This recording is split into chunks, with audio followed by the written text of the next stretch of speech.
Hey friend, and welcome back to the channel. If this is your first time, welcome to the channel.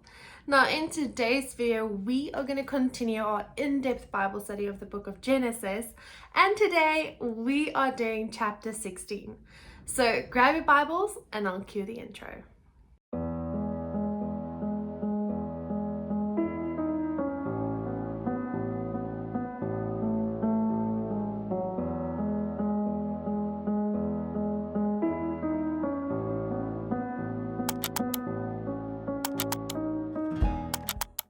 So in the previous two episodes or chapters, chapter 14 and 15, chapter 14 we basically learned about Abraham and how he rescued Lot. This was where they had this battle with all the kings, and Abraham and the kings that he fought with, they won and they took the possessions of the rest of the kings and they basically divvied it out. And then Abraham was like, no thank you, I don't need anything. I will not take a thread or a sandal strap. I'll just take what my men ate and I'll just take my men back and we will go home, and you guys can divide what we got from the battle when they conquered the other kings and kingdoms.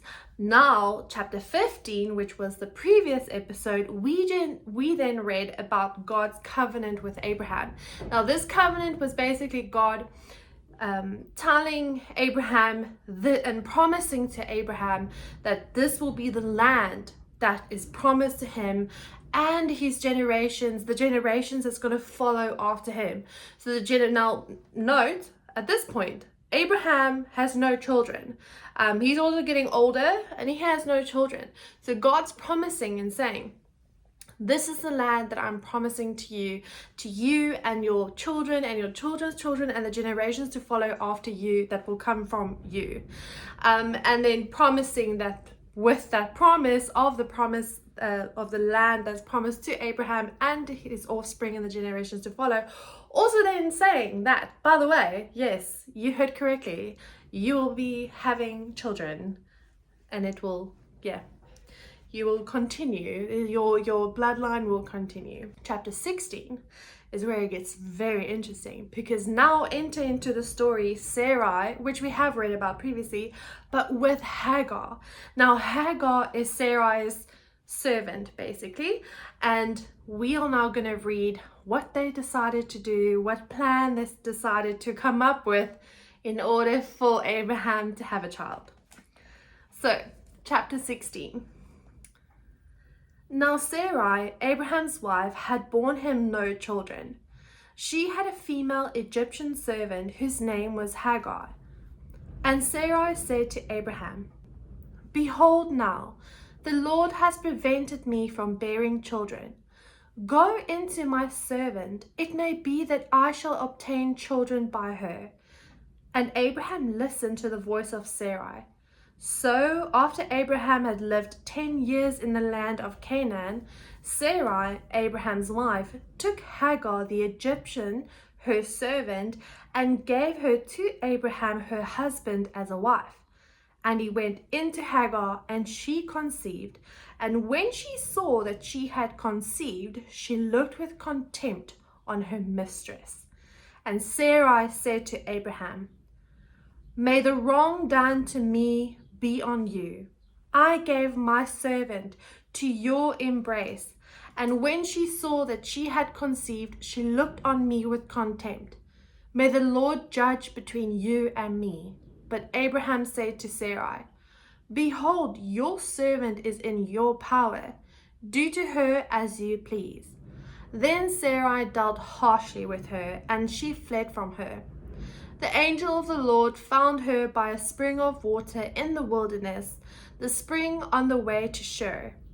And he said, Hagar, servant of Sarai, where have you come from and where are you going? She said, I am fleeing from my mistress Sarai. The angel of the Lord said to her, return to your mistress and submit to her. The angel of the Lord also said to her, I will surely multiply your offspring so that they cannot be numbered for multitude. And the angel of the Lord said to her, behold, you are pregnant and shall bear a son. You shall call his name Ishmael, because the Lord has listened to your affliction. He shall be a wild donkey of a man, his hand against everyone, and everyone's hand against him, and he shall dwell over against all his kinsmen. So she called the name of the Lord who spoke to her. You are a God of seeing, for she said, truly here I have seen him who looks after me. Therefore the well was called Beer-lahai-roi. It lies between Kadesh and Bered. And Hagar bore Abraham a son, and Abraham called the name of his son, whom Hagar bore, Ishmael. Abraham was 86 years old when Hagar bore Ishmael to Abraham. So reading this, we can see what happens when we try and take things in our own hands. Now it's very interesting to see the plan that Sarai came up with. Now this isn't a plan that God gave her or guided her into. This was a plan that Sarai just came up with so that Abraham would have children.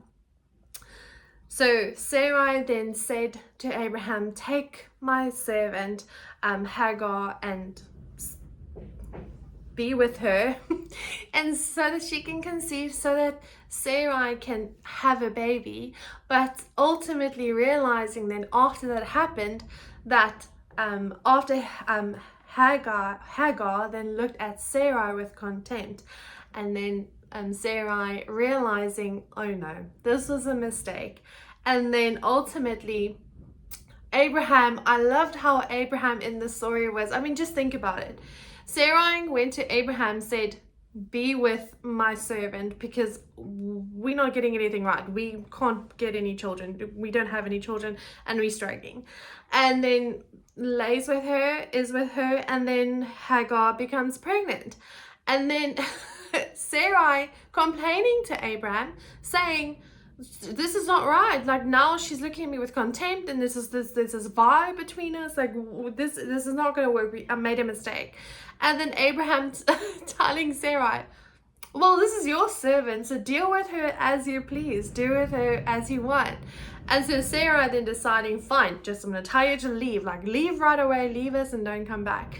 And so Hagar left, and then she had this encounter with the Lord, and the encounter telling how the Lord basically in this encounter telling Hagar to return, go back to Sarai, and you will have a son, and your son you shall call Ishmael, and then saying what Ishmael will be like. So very interesting, very, very interesting. And that's what happens. That's the mess that we make when we try and take things in our own hands, because we need to think about this. Sarai knows that God has promised children to Abraham. Sarai knows that she can't have children. So they've tried, and they're both getting older, and it's not happening. And so I understand in desperation we can make bad mistakes. This was a bad mistake, but it doesn't mean that God can't redeem it, and that he can work through it, and that he can use it. He definitely can. And we know that God was there, and that even though Sarai made a mistake, that God could still use that to bring good and to bring him glory. And so Ishmael will be born, which we will read in the next chapter. But I thought that was super interesting. Let me know what your thoughts were when you read chapter 16. That's it for this video. I look forward to seeing you in the next one. Bye.